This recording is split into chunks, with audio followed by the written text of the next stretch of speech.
Hey everyone, and thanks for joining us for our daily semifinal recap show. I'm your host, Lauren Kalil. For the third weekend of semifinals, we are headed to the Far East Throwdown with Ed Haynes, who is our expert on CrossFit in Asia. Ed, can you believe it? We're already in the third week. You've been watching basically every single weekend of semifinals. It's been a fun time.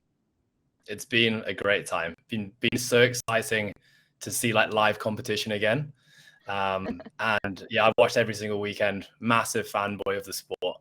And yeah, just can't believe Asia's rolled round already.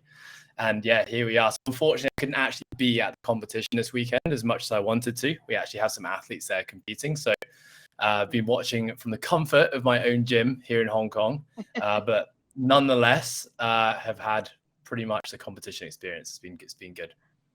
Right. Luckily, there's a live stream so we can keep up on all the action. The day for the individuals, it started with that event one. It was 3 rounds for time of 18 or 15 cals on the row, 9 muscle ups, 12 hang snatches at 135 for the men, 95 for the ladies, with a time cap of 12 minutes. Nobody at the top of the leaderboard needed that time cap, but we'll pop it over looking at the men's field. No surprise, Roman Khrennikov sitting on top.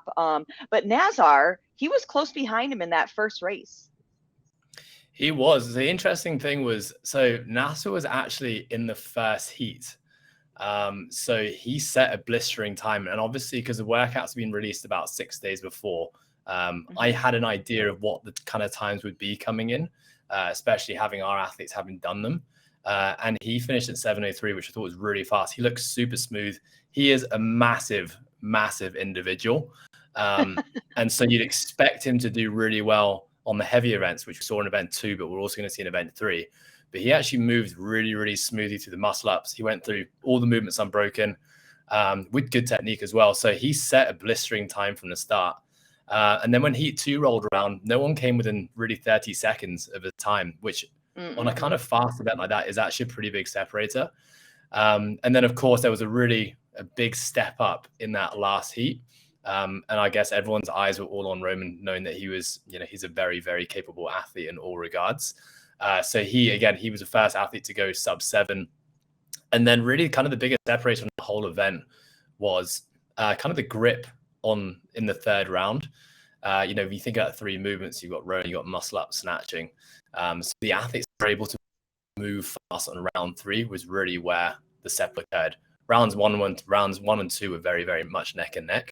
And just the athletes who could hold on and go unbroken with muscle ups, the athletes who could hold on and go unbroken in the snatches, or at least go through with less breaks, the people that kind of finished up higher on that leaderboard.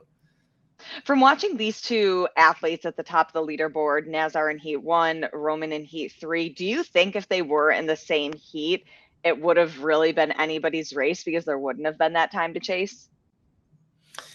Yeah, potentially. I definitely think watching NASA, and I honestly think if you haven't watched this, go and have a look at NASA moving through event 1, because I must have said about 5 times, oh, that is a huge individual that doesn't look like he belongs on a CrossFit floor. And he was just moving the 135 barbell like it was honestly a PVC pipe. And so, yeah, perhaps the strategies were very different there. You can see that Roman was really attacking all 3 movements, and he had to kind of create that separation and take the event win, because he obviously had a time he was chasing. He's probably done the workout knowing that he's going to have to move fast if he's going to beat that time. Whereas NASA was super smooth and was almost using the row as a recovery. So just kind of very different strategies at play. But I guess it played into the hands of the size of the athletes. So a little bit different if we pop over and look at to the women's side, we have Seung in first, but she was 40 seconds ahead of the second place finisher. Yeah, it was, Choi was really in a class of her own on this workout. And I think just generally speaking, looking at the women's field, and this has definitely been something that's always been somewhat apparent in the Asian continent now, but really big separation between the final heat and the heats that run before that. So you saw a massive step up, and obviously in a workout, it's a high skill component, and the muscle up rep scheme for women is still quite high here. Choi was actually just moving super through it. I think she perhaps broke in the last round, but generally speaking, looked really comfortable. So she was really in a class of her own, to be honest. And then it was kind of just like a battle for that second and third place. But I would say definitely in Far East Throwdown right now, that last female heat, and we're probably going to see this consecutively through the whole weekend, a really big step up in speed and ability. Sure. Moving into the second complex, I love that we've made it to week 3 because we have a little bit of data because it's the barbell complex that CrossFit programmed. I mean, sure, people can kind of chase numbers and chase lifts, but at the end of the day, you're only as strong as you are. You're only as capable as you are on that barbell. But something different, let me move on to the men's field here, is some of the numbers that we're going to see. We have Roman in first. He tied, though, with Nazar there at 330 pounds. The next one is 325, but then we only get just over 300 pounds. What were some of the things that you saw with the men's field in this complex? So barbell lifting in Asia is something that, generally speaking, Asian athletes in particular really enjoy. From an anthrometrics and build standpoint, especially the Koreans just move so well with the barbell. They're great squatters. They've got great overhead positions. So immediately I was already excited at watching this event because there's nothing more satisfying than watching someone, especially there's 6 repetitions in this complex, but moving through it with like finesse and quality. And I would say, generally speaking, having watched every competition so far and every male and female do this complex, I would say as a whole, technically, there was some really fantastic technique and it was just good to watch. And then we're still seeing some pretty big numbers. I mean, those are still some competitive loads when you compare it to the other semifinals we've seen in previous weekends. What I will definitely say, though, which I thought was interesting in comparison to previous semifinals, was that I felt like the athletes were perhaps leaning on the side of safe, like particularly set for the men. The reason I say that is that going back to the last semifinals, we saw a lot of athletes on their third lifts kind of go for that Hail Mary, that kind of 50-50, not really sure if I'm going to get this. And as a result, you see a lot of athletes actually missing that lift. Whereas what we saw here was pretty much every athlete nailing and actually hitting their last lift with pretty good technique. So that was interesting. It might just be that the environment in the moment was just hot and everyone was just hitting those lifts. And you know that when the athletes before you are hitting lifts, you're kind of more inclined to hit your lift as well. Whereas as soon as one athlete fails, kind of has that snowball knock-on effect. So yeah, it was a really good event to watch. It was quite tough. The stream and the cameras were, we had 2 athletes going at the same time, but the setup wasn't, unfortunately, like the past semifinals where athletes were stacked in front of each other, where you could see both athletes lifting. We actually had athletes kind of spread out side by side, just the way that the arena was working. So unfortunately didn't get to really see everyone lift, but from the lifts that we did see that did get some airtime, it was good to watch. I do say one last thing. I was just going to say one last thing is that, when we look at the top lifts, we had a 3 first place. And, what we saw in other semifinals was the importance of strategy. So, this is where you can really lean on having someone like a coach or someone in the audience who's essentially scanning the field and having a look at what the other athletes are lifting, and then basically making recommendations to the athletes on the fly to either go up or go down in loads. Now, I think one of the big reasons that affected this was the fact that we didn't have scorecards in front of the athletes which stated what load they were lifting. So in every other semifinal, when the athlete was going for load, if you remember, there's always the judge would flip the cards so you would see what weight was on the bar.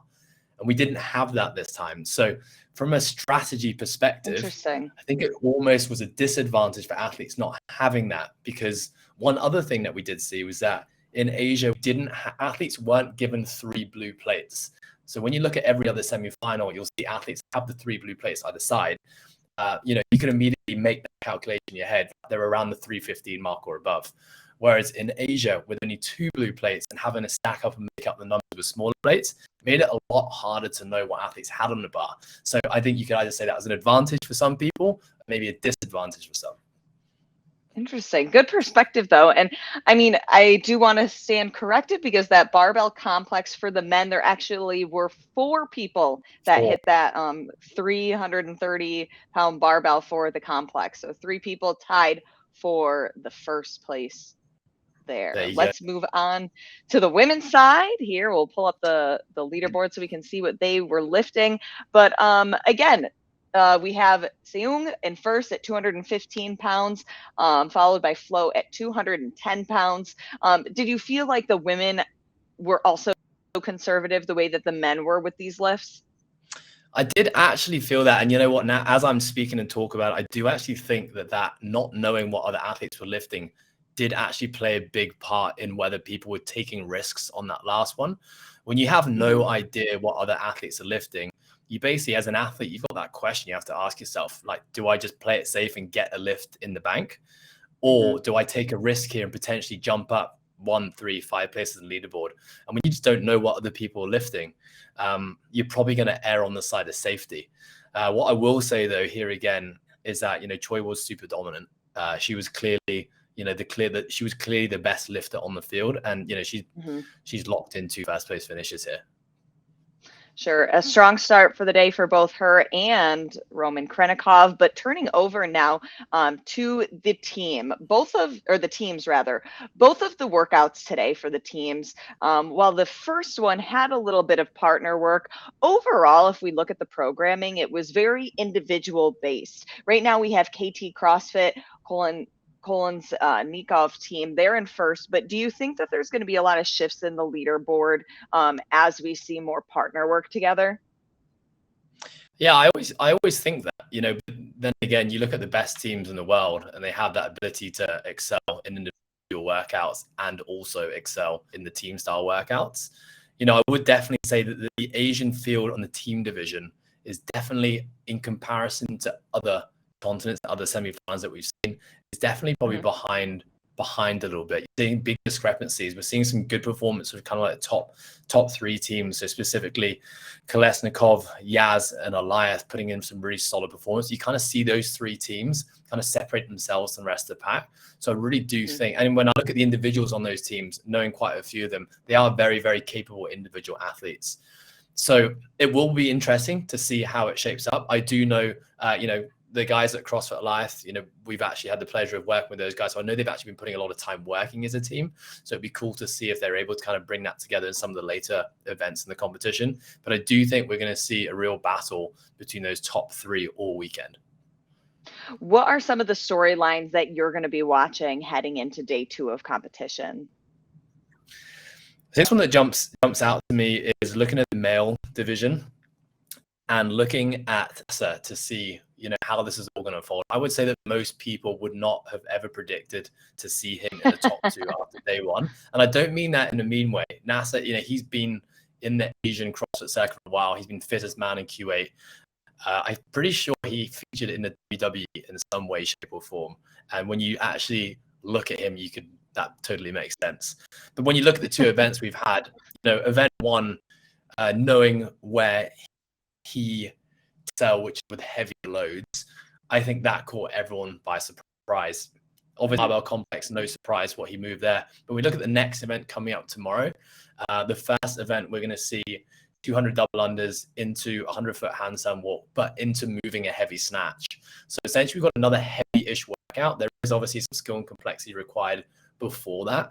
So it'd be interesting to see how he goes. And of course, we have the leg rope climb workout tomorrow. Now, he is a very, very big individual, but I think he's in excess of 6 foot. And obviously, tall athletes do have a tendency, if they have strict pulling capacity and an ability to move on a legless rope climb, they kind of have that advantage with kind of like stride length and the ability to, just jump up half the rope and be at an advantage there. So I'm really interested to see what happens here. But when I also look at kind of the rest of the field, and you're kind of looking at the point separation between right now 3rd and 6th, I do think that this leaderboard is going to look very, very different. When I look at 3 to 6, which is really rushing, there's some very, very capable athletes there, which are very well rounded. A lot of these athletes won't necessarily have thrived under the heavy barbell. The snatch workout tomorrow isn't necessarily just a heavy event because of all the complexity that's required before that. And then you just got some like real blend of workout coming out after that. You've got, a long chipper, you've got a planned run event, and I have no idea what we're going to see though, because I know traditionally the Asian region has struggled with more strict gymnastic movements. They excel barbell. So I'm really interested to see how that, and of course we've got a really, really strange event for the last one, which is kind of like a kind of sprint, but not really a sprint. And it's a strongman event where they're carrying 2 heavy dumbbells. So like that workout is something that you're never going to see anything else. So I have no idea who's going to excel in that. So I do think on the men's side, we're going to see a lot of change ups. I don't think this perhaps is how the leaderboard shapes up, but it's going to be interesting. I think on the female side, I think Choi is just kind of in a league of her own at the moment, not only in terms of actual capacity, but just like knowledge and expertise and ability in the sport of CrossFit. And then just looking at the team, I think we're going to kind of see some trade-offs over the next 4 events, and it'll be interesting to see who finishes in top 2. Lots of competition still to be had. Ed, thank you so much for joining us for our day 1 recap. We will see you to go over all of the fitness again tomorrow. Absolute pleasure. Thanks for having me, Lauren.